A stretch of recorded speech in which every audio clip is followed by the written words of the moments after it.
Hello guys, नमस्कार, सत श्री अकाल, आदाब, प्रणाम। आप स्वस्थ रहें, खुश रहें, इसी मनोकामना के साथ मिले हैं प्लेटफॉर्म पे। और आज जो आपके साथ शेयर करने वाले हूँ वो एक कहानी के माध्यम से आप कुछ उसमें से पॉइंट्स उठाएंगे जो कि अपनी जिंदगी के इस सफ़र में अपने लिए बहुत ज़्यादा ही कामयाब होने वाली है। तो गाइज कहानी कहती है कि एक संत थे।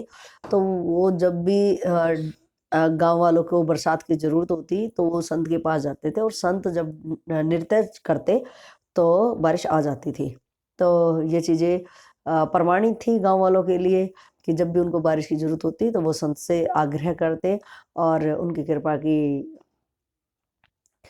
प्रार्थना पत्र वो संत के सामने रखते, तो वो जैसे नृत्य करते तो बारिश आना शुरू हो जाती। तो ये आसपास जो भी थे क्षेत्र उनमें फैली हुई थी। तो किसी गांव के 4-5 लड़के पढ़े लिखे वो कह रहे कि ये सच नहीं है। तो उन्होंने सोचा कि हम ये शायद तुकबंदी भी हो सकती है और हम इस बात को जुटलाएंगे। तो वो आते हैं और गांव वालों से कहते हैं कि ये बिल्कुल भी ठीक बात नहीं है, और ये भी हो सकता है कि हम डांस करेंगे तो भी बारिश आ सकती है, और ये भी है कि अगर ये अब डांस करेगा तो बारिश ना आए। संत के बारे में कहते हैं। तो चारों दोस्त, पूरा गांव इकट्ठा हो जाता है, और पहले एक दोस्त डांस करता है, 1 घंटे के बाद वो थक जाता है, बैठ जाता है, फिर दूसरा, ऐसे करके चारों दोस्त डांस करते हैं, लेकिन बारिश नहीं आती है।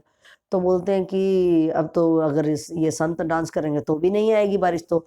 लेकिन जैसे संत की बारी आती है और वो नृत्य चालू करते हैं तो 1 घंटा बीत जाती है, बारिश नहीं आती, 2 घंटे, 3 घंटे, और वो जब तक डांस करते रहते हैं, शाम हो जाती है।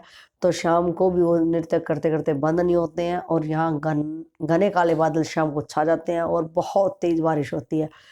तो लड़के बड़े हैरान हैं, और वो उनके चरणों में गिरते हैं, क्षमा याचना मांगते हैं और कहते हैं कि आप ये बताएं कि ये कैसे संभव है।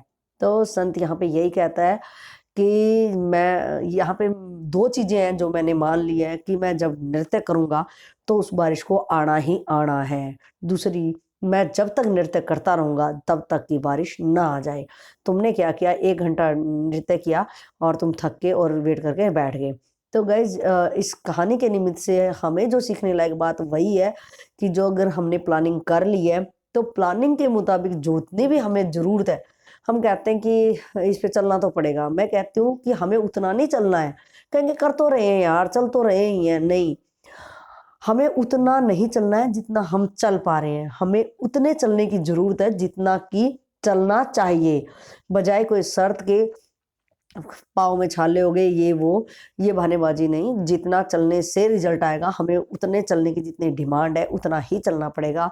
बजाय इससे कि हम उतना चल पा रहे हैं, उतना ही चल पाएँगे जितना हमसे बन पा रहा है।